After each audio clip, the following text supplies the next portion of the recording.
કેન્દ્રીય ગૃહમંત્રી અમિત શાહ પુણેની મુલાકાતે હતા। જયરાજ સ્પોર્ટ્સ એન્ડ કન્વેન્શન સેન્ટરનું તેમણે ઉદ્ઘાટન કર્યું। તેમણે કહ્યું કે સમાજનું નેતૃત્વ એકત્રિત થઈને કામ કરે છે। દરેક જગ્યાએ ગુજરાતીઓને આવકાર મળે છે। કોઈ પણ વિવાદ કે ઝઘડામાં ગુજરાતી પડ્યા નથી। દેશને નંબર 1 બનાવવાનો પાયો પણ નાખીએ છીએ। 11 વર્ષમાં અનેક મોટા કામ સરકારે કર્યા। ગુજરાતી બંધુ સમાજ દ્વારા કાર્યક્રમનું આયોજન હતું। હું મારા શરૂઆતી જીવનમાં થોડો સમય પૂનામાં રહેલો પણ છું। ભવાની પેઠમાં રહેતો હતો।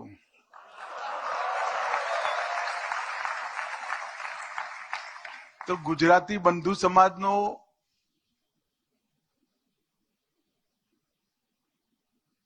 ભવન કેવું હશે, સ્પોર્ટ્સ કોમ્પ્લેક્સ કેવું હશે, કન્વેન્શન સેન્ટર કેવું હશે નું થોડું કુતૂહલ મારા મનમાં તો હતું।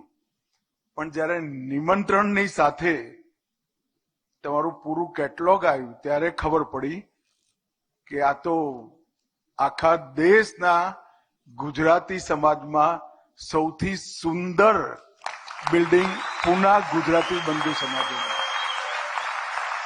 હું નિશ્ચિત રૂપે માનું છું કે 2012 થી 2025 13 વર્ષ સુધી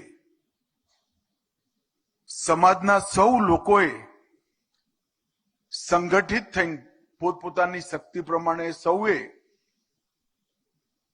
જે યોગદાન આપ્યું છે, આર્થિક યોગદાન આપ્યું છે, સમયનું યોગદાન આપ્યું છે, કોઈએ ગાઈડન્સ આપ્યું છે, એ બધું જ્યારે કોઈ વિવાદ વગર એકત્રિત થાય તો આવા સુંદર ભવનનું નિર્માણ થઈ શકે।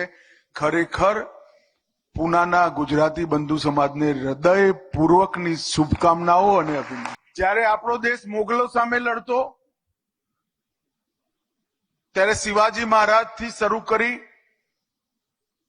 પેશવાઓની પરંપરા એ આ નગરીમાંથી જ બહાર આવી અને દેશને હિન્દવી સ્વરાજ, હિન્દુ સામ્રાજ્ય આપવાનું કામ કર્યું।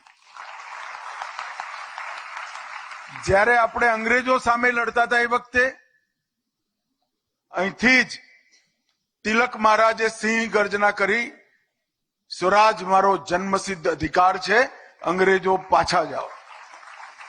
ને દેશભરમાં જોત જોતામાં તિલક મહારાજનું આ એક વાક્ય યુવાનોનો જીવન મંત્ર બની ગયું અને આઝાદીનું આંદોલન અનેક ઘણી વધુ ગતિથી ચાલ્યું અને અંતતો ગતવા મહાત્મા ગાંધીના નેતૃત્વમાં આપણે સૌ આઝાદ